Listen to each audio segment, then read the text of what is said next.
Good afternoon, everyone. Thank you for joining me on another episode of Tokyo-Yo. My name is T. Today, this video is kind of like a roundup of all the bimetals I have. So it's not really going to be like a top 10 list or anything like that, but a lot of people have been asking me like, what's your favorite bimetal, or what does this bimetal do, or, and my answer for like favorite bimetal tends to change a lot. So the point of this video is to go through all the bimetals I have and kind of give a little brief description of each one and kind of give you guys a better idea of which bimetal is better for which person. Now, most of these I've reviewed on the channel already before, so you can go check out the videos on my different playlists, but there's a couple of these that I haven't reviewed yet, so I'll give a little brief description of those, and then maybe someday I'll have a full review of them out. Without further ado, let's go ahead and get into the video. Alright, so starting things off here, we've got the Yo-Yo Factory Edge. This was the first bimetal I ever bought. I bought this at Spin Gear a long time ago when I was getting back into yo-yos. It's actually a really good bimetal. It's got a great weight distribution. It's a little bit on the wider side, so it's easy to catch. It's very powerful. It kind of gives you that feeling of like what a good bimetal should do right from the get-go. It's got a little ding on here. This yo-yo I actually dropped once and the ring came off of it and it slipped off, which was kind of disappointing. I thought the ring was a little bit more secured on there. It didn't introduce too much vibe, but still this thing is very playable. I still do enjoy the Edge quite a bit. It was a really good purchase for my first bimetal. There is an Edge 1.5 that's out now. This is the original Edge, so I haven't gotten a chance to play the new one yet. It's okay for finger spins, maybe if you can land in that little nub in there. It's got a very nice lip for thumb grinds, and it's got a really great grind surface too, and it looks fantastic. Next up, this is the next bimetal that I bought. This is the Yo-Yo Factory Space Cadet. You can see next to the Edge here, it's much narrower. But the ring placement is a bit similar, how both of these have the ring near the edge of the yo-yo, but not exactly on wrapping around the very edge. I do like the shape of the Space Cadet. I love that it's this very narrow H. I think the rings look really cool, and this is a bimetal that's actually designed for finger spins. It's got this little nubbin in here where you can land your finger. Now, as you saw in my original review, that's not easy to achieve, but if you can, it's actually a very long finger spinner. But not only that, it's got a decent amount of center weight. I feel like it really handles itself on the string well. It's very stable. It's very long spinning. If you want something a little bit more extreme, then you'd go for an Edge. If you want something a little bit more mainstream, a little bit more easy to get into right off the bat, the Space Cadet may be a good choice for you. Next up, we've got the Magic Yo-Yo M05 Magical. This is very hard to find these days. It went out of production, I believe, very quickly. It was one of the first yo-yos I ever saw that has the ring inlaid into the cup instead of wrapping around on the outside. It's got a flat cup in here, very matte finished, cool galaxy colorway. This is also very affordable, around $40 or $50. The pads are not the best, they're not the grippiest pads right off the bat, so I have swapped these out with Joker pads and it has a very nice response now. But this is a very fun bimetal for not a very expensive price. The rings look really nice, as you can see here. Another thing though to remember with this one is it's not the most comfortable. These edges here are a little bit sharp, so on some catches it can feel a little bit savage, whereas the Space Cadet is a bit more rounded off, as well as the Edge. I feel like it's a little bit more catchable. The M05 is a little bit sharp on a catch, especially with these ridges here. But if you can deal with that, it's a very fun bimetal. Next up, we've got the M04 Stealth. This one kind of took the yo-yo world by storm when it first came out because, like the Magical, it's very inexpensive. It's roughly the same size. It's kind of like in the same shape category. This one's a lot more organic. This one's a lot more angular. But they both came in around that $40, $50, $60 range depending on where you got them. This is the original run of the Stealth. Has this big open cup here, which people swear is good for finger spins, but I've never been able to land them. But it has this very nice organic H. It's extremely grindable. This matte finish is extremely nice for grinds. The rings here kind of go around the inside just a little bit, and then they wrap around the outside here. They're inset into the body of the yo-yo. I just really like the design of the Stealth. I think the engraving is cool. I like how it pretty much stays out of the way. It's got a really classy design, and all the new colors are really cool too. This one has a really nice hand feel as well. This organic shape is really nice in the hand. Hard to see, there we go. As you can see here, this one I scraped on the ground actually when I was filming the review for it. This one got a big gash on the ground. Actually still plays pretty smooth. It's a little bit bitey, but as is the case with some Magic Yo-Yos, I'm a little bit afraid to open it because some of them tend to be screwed together pretty tight, and taking them apart can sometimes be a little bit of a tricky situation. So I haven't really tuned it that much, but I may be able to tune the vibe out of it. But a very nice affordable bimetal. This is the Magic Yo-Yo in Spin Gear Katana. I don't really play this very much anymore. I played it a lot when I first got it, but it's a little bit aggressive, as you can see here. It's got a really cool colorway, and the weight differential between the body and these weight rings, which are enormous and heavy, is really cool. But it's a pretty sharp yo-yo and it's pretty aggressive shape, so I don't really play it very much. But if you're into like aggressive shapes, it's perfect. Next up, we've got the Yo-Yo Steel. Oh my goodness, this thing is still just as beautiful as the day I bought it. There's a ghost in my house. This thing is practically a work of art. The inside is beautiful with all these little cuts. It's also finger spin ready, like the Space Cadet, but definitely a challenge to hit finger spins on the steel. This gorgeous galaxy colorway, which has multitudes of blue, purple, pink, and then these rims that just shine and shimmer for days. It's a beautiful work of art. This is just one of those yo-yos that I'm absolutely terrified of ever dinging because I feel like it's pristine and I would just hate to see any damage come to this thing. It's glorious. And this is one that, even though I don't play it that much and even though the iceberg has pretty much made it obsolete, I still love coming back to this thing because it's just so beautiful, so fun to play, so smooth. This is actually still one of the smoothest bimetals I've ever played. Love the steel. Yo-Yo is a fantastic manufacturer, fantastic designer of company, so you definitely should give the steel a try if you can find them. They still have them in some colorways, although I think this one might be pretty hard to find these days. Next, let's take a look at the Grasshopper X from Duncan. Very cool yo-yo, a little upgrade from the original Grasshopper, which was another Duncan yo-yo. This one is 7075 with the inlaid metal rings here, which kind of go into the cup a little bit. Very nice sheen to this yo-yo, beautiful colorway, no signs of blemishes or anything like that. This one is very, very smooth on the string, very nice bearing, a little bit noisy. It's got those red pads, which are a really nice response from Duncan. Everything about this is really nice. It's a very, very powerful yo-yo. It's an extremely, extremely powerful spinner. It feels very, very speedy, even though it's kind of big and wide in the hand. It's very speedy. It does rejections very well. This is sort of the race car yo-yo of Duncan's lineup right now. I really like the Grasshopper. I feel like I don't really understand the true potential of this thing yet, but I also don't feel like it's, unplayable by any means. Next up, we got a yo-yo I received recently from Duncan as well. This one is the Haymaker X. So what I originally mentioned in my review was that this was sort of based on the original Haymaker's design, but that's not actually the case. I made a mistake. This is based on a design that Duncan picked up, and I think it doesn't have so much to do with the original Haymaker as I thought, but regardless of any of that, this is a fantastic bimetal. I think I prefer it to the Grasshopper X. I like that the rims are really, really big and shiny and flashy. I like the H profile a lot, and I feel like this has a little bit more float. I feel like it takes its time a little bit more. It's a little bit more deliberate, where the Grasshopper feels a lot speedier. So it kind of depends on what you're looking for. If you're looking for like a total race car speed demon, I feel like this is the way to go. If you're looking for something a little bit more slow paced, a little bit more deliberate, then I feel like the Haymaker is a great choice. Both fantastic bimetals, just depending on what you're looking for. Next up, we've got the Yo-Yo Empire Star Shine. This is the first bimetal I picked up in the Yo-Yo Empire line.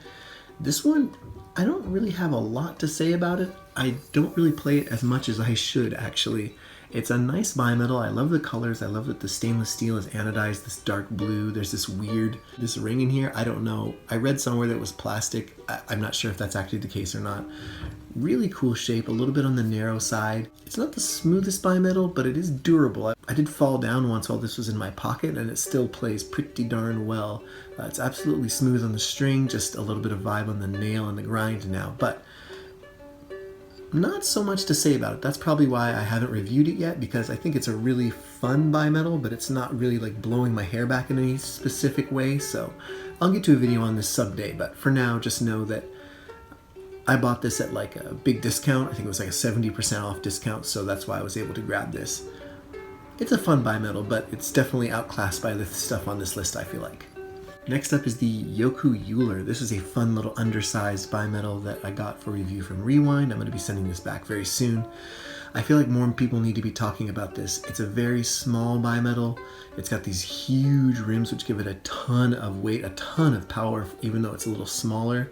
You'd think it plays like a rock on the end of the string, but it does not. This thing plays like a full-sized yo-yo, but in this smaller package. But it's not truly undersized, which is something I like about it. For example, if you put it next to the Space Cadet, you can see the diameter is not that much smaller. It is definitely smaller, but it's not that much smaller. As far as the width of the yo-yos, you can see that the Space Cadet is just a tiny bit wider. So it's definitely not fully undersized, but just small enough that you notice. I'm going to be sad to give this one back. Now on to one of my favorite bimetals of all time. These are the Magic Yo-Yo Wolfgang. I have 2 of these, so we'll talk a little bit about each one. So the first one I got was this pink here. The pink and the black version are blasted in the middle and in the cup areas, so they make grinds and things like that a little bit easier. While the gold and the silver are glossy. So they look fantastic, the gold and the silver ones, but they're not the best for grinds, but they still do it a little bit. They're just not as good at it as the blasted ones. So I got both of these from trades actually, so I'm still looking to get the black and the silver ones. I'd love to have one of each color. These come in around $100. So these are not the smoothest yo-yos I've had, so this one came pretty smooth. I've been trying to tune it, but I can't really get it any smoother. This one came with a little bit more vibe, so I'm not sure if any of them come dead smooth. I've heard that they're like, usually 7 to 9 out of 10 smooth. On the string, very, very smooth. On the nail, you've got a little bit of vibe, which I totally don't have a problem with. Now, the thing I love about the Wolfgang is the shape. It's rounded, which is really nice. It feels like a bimetal carp fin. Everybody knows I love the carp fin. It does come with one of those really cool little grooved bearings, which are really nice. I like that on the carp fin as well. I love the design of it. All these crazy cuts inside here. I love the rims. They're really nice. They're not too shiny. They like blind you or anything like that, but they're glossy enough to be really eye-catching. The pink is really cool. You don't see a lot of yo-yos in this rose pink color. Yeah, it's definitely not for everyone, but I think if you're a lover of organic shapes, if you're a lover of a yo-yo that has a lot of power, you're going to love the Wolfgang. And last but not least, this yo-yo I received recently. I have not reviewed it yet. This is the SF Bliss. I received this from SF directly. They sent it to Rewind, and Rewind sent it on to me. Very, very cool bimetal. This is actually a B grade that I received from them. It plays fantastically. There's a little bit of vibe on this, but that's probably because it's a B grade. I love the Bliss. I don't usually like V shapes. This is pretty much as V as you can get, but the nice thing about it is there's this little slope here, so it's not completely sharp. Also, you'd think by looking at it that the rims here are sharp and uncomfortable, similar to how the Magical feels, but that's actually not the case. This feels a lot sharper. This one feels much softer in the hand. It feels really, really nice on a catch. So I haven't done a full review of this yet, but you will hopefully be seeing one in the next couple of weeks. Okay, so looking at all these bad boys here, you kind of got to decide like which one is for you, right? So I've kind of got into like a brief little description of each. Now I'm going to go into like the price and kind of talk about like what section of the bimetal market I think they each belong to.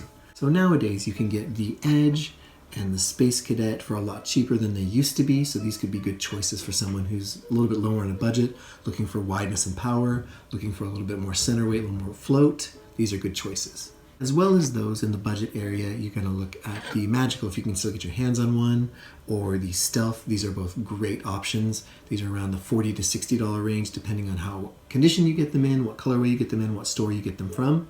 But they're both really good choices. Looking for angular, get this one. Looking for more organic, this is a great choice. Also in the budget space, if you're looking for something Yo-Yo Empire, something a little bit off the beaten path, Starshine is a good choice. Depending on where you buy it, you can get a pretty good deal on this. I got it from Spin Gear for like 30-40 bucks when it was on sale. Kind of depends, you have to wait to find a good deal on this one. And also the Euler, this thing's right around $70 I think, so it's right on the end of what I would consider a budget bimetal. Definitely a fun yo-yo for the person who wants something a little bit more undersized but with a lot of power. And this one, I would put right at the end of the recommendations for budget. It doesn't really blow my hair back, as I said. I do love Yo-Yo Empire. I think it's a really solid throw, but it's definitely not the favorite of all the ones I own. Now as for our premium yo-yos over here, something with a little bit more pronounced feel on the string, you definitely want to go with the IO Steel, and all of them look like works of art. No matter which colorway you get, these are all beautiful yo-yos. Over $100, so expect to put out a pretty penny for this one. If you're looking for organic rock stars that really spin forever and look beautiful to boot and come in some pretty fantastic colors, I got these both in trades. You tend to be able to find the glossier ones for trades easier. Check the Facebook BST or the Reddit BST. But I know you can still get them at some stores as well. But like I said, they are over $100, so you may want to give these a try before you buy them, because I as far as I've seen, people either love or hate these. I personally love them, so if you love the carp fin, if you love organic bimetals, you're gonna love these, but otherwise you may just put them up for trade as soon as you get them. So if you get a chance, throw something similar or give them a try before you get them. And then here, you're getting into your very premium priced yo-yos. This one's 120, I believe. This may be even more. This one's 120. These are both very expensive bimetals. These are kind of priced where the Edge used to be priced when it first came out. If you're looking for kind of an oversized, a little bit wider 7075 speed demon that feels pretty light on the string, definitely want to go with the Grasshopper X. This thing does not disappoint in the power department. But I think for my personal style, I really, really like the Haymaker just because it's a little bit smaller. It does fit very, very well in the hand, and it has a lot more float to it. It doesn't feel like it's as supercharged as the Grasshopper X does. Not to say that this thing's out of control, but I do feel like this one has a little bit more deliberation to it. And if you can get your hands on it, the Bliss is a fantastic yo-yo. Really, really cool, different colorways, a fantastic V shape that really gets the job done. Feels like it's got tons of power. I still haven't played it long enough to give it a full review yet, but I can understand the SF hype now. So I definitely would put this in the top 5 bimetals that I have. People are gonna ask me, like, what are your top bimetals? So I guess as far as this video is concerned, the top 5 bimetals that I would say right now, for me, are the Haymaker X, the Magic Yo-Yo Wolfgang, the Yo-Yo Steel, the SF Bliss, and the Grasshopper X. I would say the Euler and the Space Cadet both come in pretty close, but I don't pick them up and play them enough. I would say that the Magical would come in pretty close, but it's just not the most comfortable bimetal, so I don't usually go for that one first. But yeah, so I would say these are the top 5 bimetals that I'm playing with, at least as of right now. For comfort, for speed, for heavy tank feel, for float, and for just all around kind of interesting, different play. These are the bimetals that I would recommend. Alright, thank you so much for watching. I hope you enjoyed the video today. Sorry, it's not really like a full-on time-on or anything like that. Those take a long time to write and produce, so that's why I just wanted to kind of put one of these out since people have been asking me about bimetals for a while. But I hope you enjoyed the video. If you did, leave me a like, a comment, a subscription. I'll put a poll up here if you guys would like to see more videos kind of doing a light comparison between like feel and price of different yo-yos. Let me know. I'd be open to doing more of those. Like I said, it's definitely easier than filming and making the time-ons, so I'm definitely down for it. Anyway, thanks for watching, take care, have a nice day, and sayonara.